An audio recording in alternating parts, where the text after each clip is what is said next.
Any threat to us ships in the Caribbean will be answered fast and hard. That was Donald Trump's warning days ago as tensions between the US and Venezuela surged again. At 2:41 a.m. over the Caribbean Sea, those words turn real. A single B-2 Spirit is already moving south, flying just 1,000 feet above the water at nearly 530 miles per hour. No escort, no lights, no radio calls. Just one stealth bomber cutting through the dark. Below, Venezuelan radar crews notice a weak signal flicker on their screens. Not clear, not normal. The contact does not turn away. Distance drops. Alarms sound as air defense procedures activate. This is not an accident. It is a deliberate move into contested space. What the defenders do not realize yet is simple. They are already inside the strike window of the wrong force. If you want to follow this confrontation moment by moment, subscribe now and comment 1 if the US should push forward, or 9 if it should hold the line. What is happening tonight is not random, and it is not about one aircraft in the dark. This moment has been building quietly for months as pressure between the US and Venezuela tightened across the Caribbean. That stretch of water is not empty. It carries commercial shipping, fuel traffic, and naval patrol routes that keep the region moving.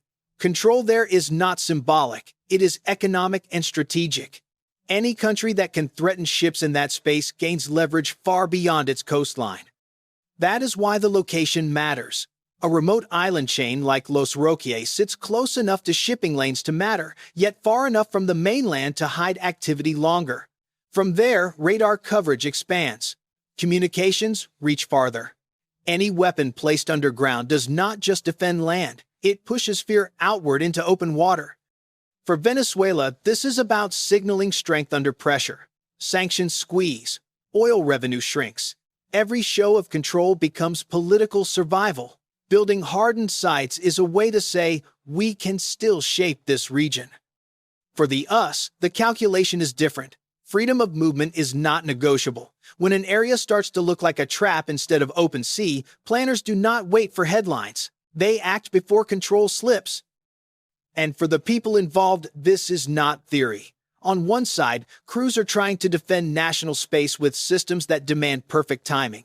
On the other, a small team inside a stealth bomber knows one mistake can end the mission and their lives. There is no room for pride, only execution.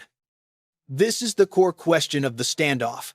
Should the US allow pressure to build and test its limits, or should it remove the threat before it shapes the region? If you think the US must hold firm and send a clear message, press 1 in the comments, and if you believe restraint is the smarter move, press 9 and subscribe to stay with this story as it unfolds. The first real response begins quietly, not with missiles, but with doubt. On a radar console inside the island site, a weak return hardens for just a second, then fades. The operator does not speak right away. He leans closer, taps the screen once with his finger, then checks the time. Same bearing, same speed. That is when he reaches for the phone. Possible low observable contact. North sector. Inside the command room, chairs slide back. Coffee is left untouched. A senior officer steps behind the operator and watches the sweep in silence. The return comes back again, thin but stubborn, moving south. This is no weather glitch. Increase power. Confirm track. The screen fills with noise, then clears just enough. A contact appears, still weak, still wrong. Procedures take over. Air defense crews begin powering up. Codes are entered, antennas rotate. The room grows louder as systems come alive. At the same moment, inside the B-2, a soft alert tone sounds, not urgent, not yet. The pilot keeps his eyes on altitude and speed. The weapons officer glances at the warning page, then back to the navigation line. They're searching, he says. Calm and flat. Copy. Keep monitoring. The bomber holds course. No sudden turns. No climb. Every move is slow and deliberate, designed to look like nothing at all. Below, the sea is black and empty. Back on the island, a fire control team tries to refine the track.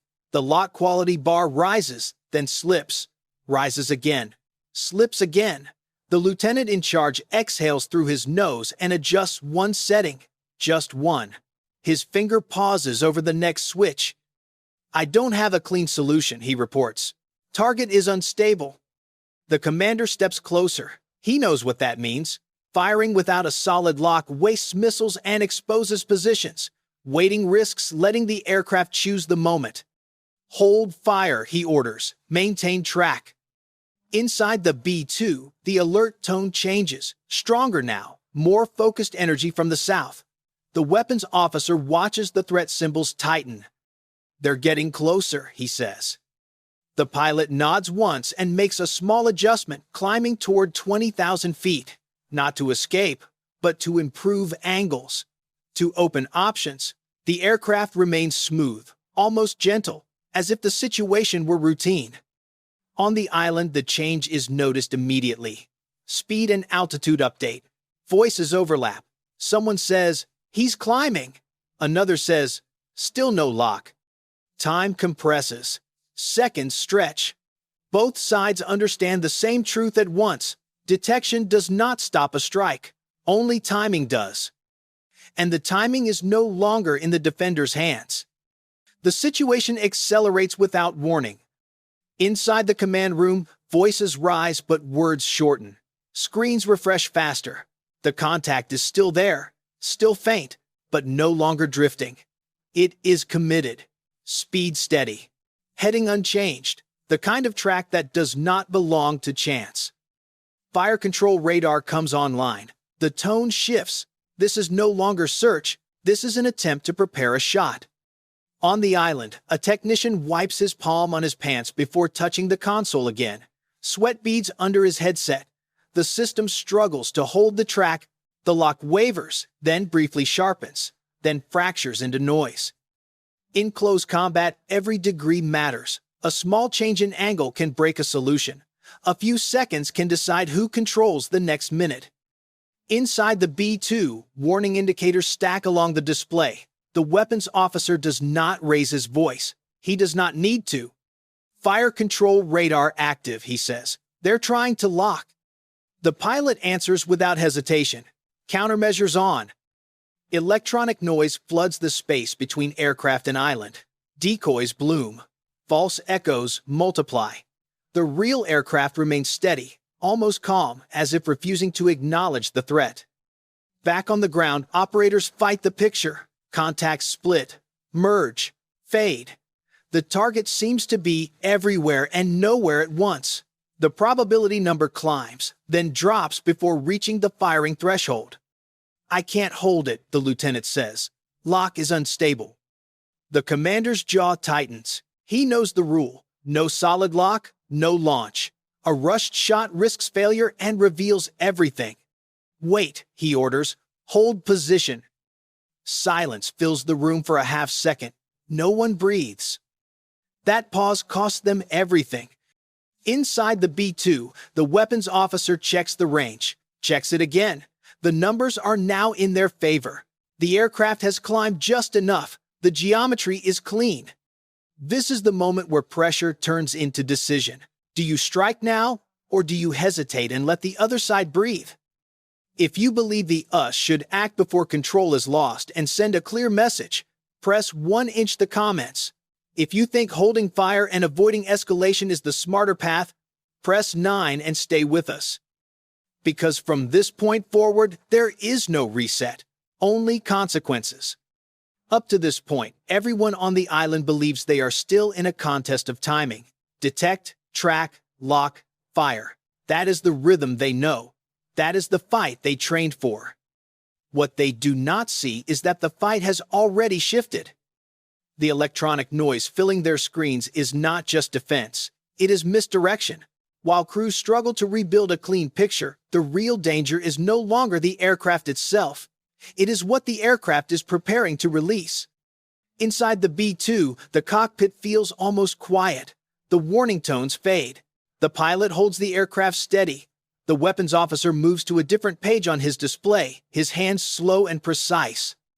Primary weapons ready. On the island, a radar operator notices something new. Two shapes peel away from the main track. For a moment, he thinks they are ghosts, another trick of interference. Then the shapes hold. Possible separation, he says, his voice tight. The room stiffens. Separation means payload. Payload means impact. And impact means there is almost no time left. The commander grabs the intercom. All units, stand by. Possible inbound. Below the surface, heavy doors seal. Pressure systems cycle on. Red lights replace white. People move faster now, but speak less. Above them, the bomber does not turn away. It holds its line, because the hardest part is already done. This is the moment everything changes. They are no longer trying to stop a strike. They are bracing for it. If you believe the US planned this shift perfectly and took control at the right second, press 1. If you think the risk was too high and the move went too far, press 9 and stay with us. The first impact is not heard, it is felt. Deep under the island, the ground jolts sideways, hard enough to knock people into walls. Lights flicker. Then the sound arrives, not as an explosion, but as a crushing roar that seems to come from everywhere at once. The first weapon punches through rock and reinforced concrete before it detonates. The blast does not spread outward, it expands inward. Tunnels buckle. Support beams snap. Entire sections of the underground complex collapse in seconds. 37 seconds later, the second impact hits deeper. The shockwave slams into structures already weakened, turning cracks into failures. Floors drop, doors warp, air becomes thick with dust and heat. Communications cut mid-sentence. Power dies without warning. On the surface, the island flashes bright orange against the night. A column of debris and fire rises, visible for miles. The pressure wave rolls across the water, lifting a ring of spray around the impact zone. Inside the B-2, the crew watches data scroll across their displays. Infrared sensors show a growing hot core beneath the island. Primary effects confirmed, the weapons officer says.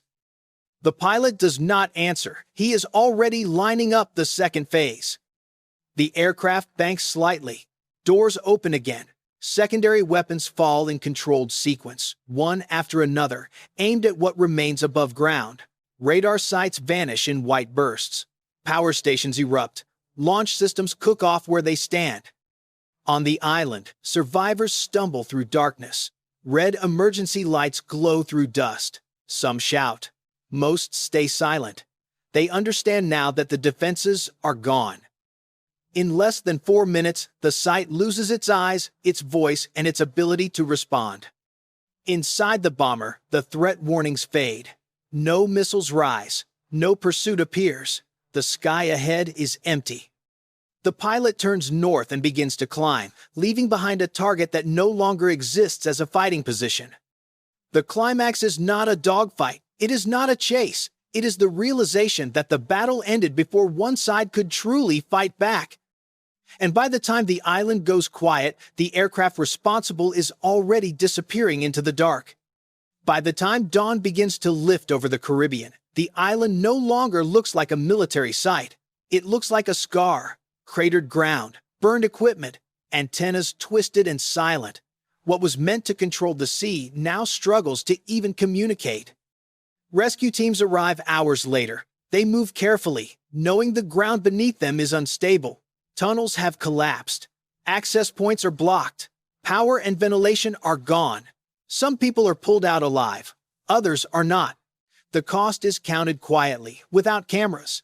From a military standpoint, the result is clear. The underground facility is disabled. Surface defenses are destroyed. Radar coverage in the area drops to near zero. Any ability to threaten shipping from that position is gone.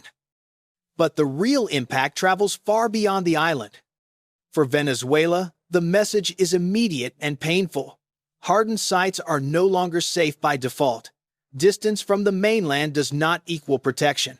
What was built to project strength has instead exposed vulnerability. For the US, the signal is just as deliberate. Control of movement in the Caribbean is not optional. When pressure builds near key sea lanes, the response will not be symbolic. It will be decisive, fast, and designed to end the problem before it spreads. Other nations are watching closely, not because of the explosions, but because of the timing. Detection came late, defense came too slow. The strike arrived, executed its mission, and left without a fight. That changes how every planner thinks about fixed defenses in contested regions. This was not about one island. It was about setting boundaries without negotiation. The question now is what comes next. Does this end the standoff, or does it push the next move into a more dangerous place? If you believe this strike restored balance and prevented a larger conflict, press 1 in the comments. If you think it raises the risk of escalation and invites retaliation, press 9. Subscribe to stay with us, because in this region, silence never lasts long.